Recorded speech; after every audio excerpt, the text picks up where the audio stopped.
El 28 de febrero de 1955 se conoció la noticia de que 8 miembros de la tripulación del destructor Caldas de la Marina de Guerra de Colombia habían caído al agua y desaparecido a causa de una tormenta en el Mar Caribe.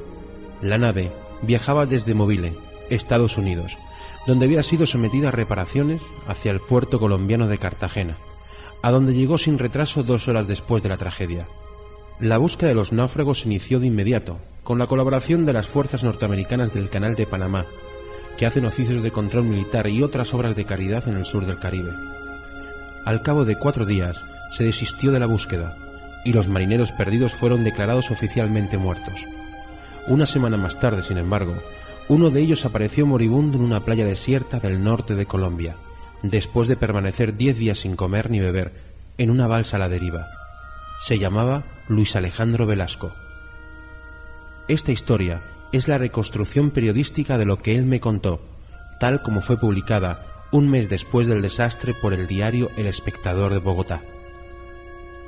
Lo que no sabíamos ni el náufrago ni yo, cuando tratábamos de reconstruir minuto a minuto su aventura, era que aquel rastreo agotador había de conducirnos a una nueva aventura que causó un cierto revuelo en el país, que a él le costó su gloria y su carrera, y que a mí pudo costarme el pellejo. Colombia estaba entonces bajo la dictadura militar y folclórica del general Gustavo Rojas Pinilla, cuyas 2 hazañas más memorables fueron una matanza de estudiantes en el centro de la capital, cuando el ejército desbarató a balazos una manifestación pacífica, y el asesinato por la policía secreta de un número nunca establecido de taurófilos dominicales que abucheaban a la hija del dictador en la plaza de toros. La prensa estaba censurada, y el problema diario de los periódicos de oposición era encontrar asuntos sin gérmenes políticos para entretener a los lectores. En El Espectador, los encargados de ese honorable trabajo de panadería éramos Guillermo Cano, el director, José Salgar, jefe de redacción, y yo, reportero de planta. Ninguno era mayor de 30 años. Cuando Luis Alejandro Velasco llegó por sus propios pies a preguntarnos cuánto le pagábamos por su cuento, lo recibimos como lo que era, una noticia refrita. Las Fuerzas Armadas lo habían secuestrado varias semanas en un hospital naval, y solo había podido hablar con los periodistas del régimen, y con uno de oposición, que se había disfrazado de médico. El cuento había sido contado a pedazos muchas veces, estaba manoseado y pervertido, y los lectores parecían hartos de un héroe que se alquilaba para anunciar relojes, porque el suyo no se atrasó a la intemperie, que aparecían anuncios de zapatos, porque los suyos eran tan fuertes que no los pudo desgarrar para comérselos, y en otras muchas porquerías de publicidad. Había sido condecorado, había hecho discursos patrióticos por radio, lo habían mostrado en la televisión como ejemplo de las generaciones futuras, y lo habían paseado entre flores y músicas por medio país para que firmara autógrafos y lo besaran las reinas de la belleza. Había recaudado una pequeña fortuna. Si venía a nosotros sin que lo llamáramos, después de haberlo buscado tanto, era previsible que ya no tenía mucho que contar, que sería capaz de inventar cualquier cosa por dinero, y que el gobierno le había señalado muy bien los límites de su declaración. Lo mandamos por donde vino. De pronto, al impulso de una corazonada, Guillermo Cano lo alcanzó en las escaleras, aceptó el trato y me lo puso en las manos. Fue como si me hubiera dado una bomba de relojería.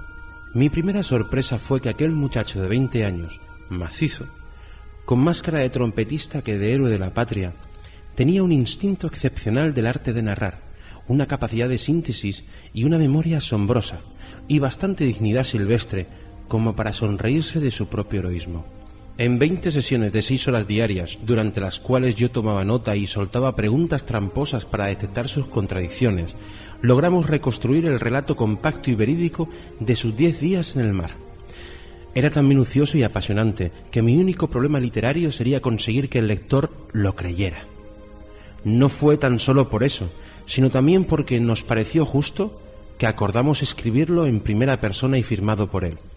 Esta es, en realidad, la primera vez que mi nombre aparece vinculado a este texto.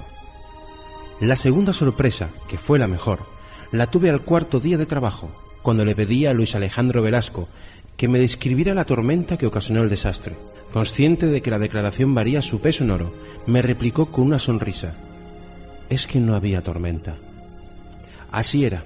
Los servicios meteorológicos nos confirmaron que aquel había sido uno más de los febreros mansos y diáfanos del Caribe. La verdad, nunca publicada hasta entonces, era que la nave dio un bandazo por el viento en la mar gruesa, se soltó la carga mal estibada en cubierta y los 8 marineros cayeron al mar. Esa revelación implicaba 3 faltas enormes. Primero, estaba prohibido transportar carga en un destructor. Segundo, fue a causa del sobrepeso que la nave no pudo maniobrar para rescatar a los náufragos. Y tercero, era carga de contrabando, neveras, televisores, lavadoras. Estaba claro que el relato, como el destructor, llevaba también mal amarrada una carga política y moral que no habíamos previsto.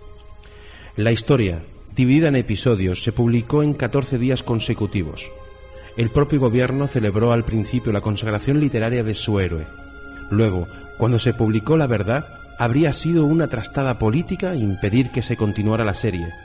La circulación del periódico estaba casi doblada y había frente al edificio una rebatiña de lectores que compraban los números atrasados para conservar la colección completa.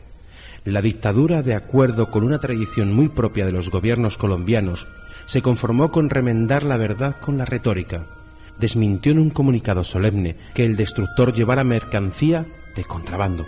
Buscando el modo de sustentar nuestros cargos, le pedimos a Luis Alejandro Velasco la lista de sus compañeros de tripulación que tuvieran cámaras fotográficas. Aunque muchos pasaban vacaciones en distintos lugares del país, logramos encontrarlos para comprar las fotos que habían tomado durante el viaje. Una semana después de lo publicado en episodios, apareció un relato completo en un suplemento especial ilustrado con las fotos compradas a los marineros.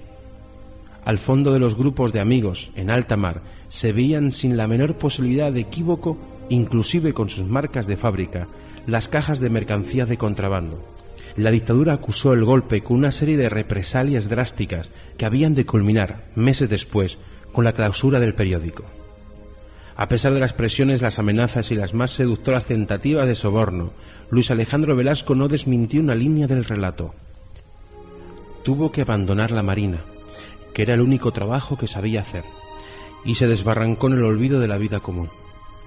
Antes de 2 años cayó la dictadura y Colombia quedó a merced de otros regímenes mejor vestidos, pero no mucho más justos. Mientras yo iniciaba en París este exilio errante y un poco nostálgico, que tanto se parece también a una balsa a la deriva. Nadie volvió a saber nada del náufrago solitario, hasta hace unos pocos meses, en que un periodista extraviado lo encontró detrás de un escritorio en una empresa de autobuses. He visto esa foto. Ha aumentado de peso y de edad, y se nota que la vida le ha pasado por dentro, pero le ha dejado el aura serena del héroe que tuvo el valor de dinamitar su propia estatua. Yo no había vuelto a leer este relato desde hace 15 años. Me parece bastante digno para ser publicado, pero no acabo de comprender la utilidad de su publicación. Si ahora se oye en forma de relato, es porque dije sí sin pensarlo muy bien, y no soy un hombre con 2 palabras. Me deprime la idea de que a los oyentes no les interese tanto el mérito del texto como el nombre con que está firmado, que muy a mi pesar es el mismo de un escritor de moda. Por fortuna, hay libros que no son de quien lo escribe, sino de quien los sufre, y este es uno de ellos.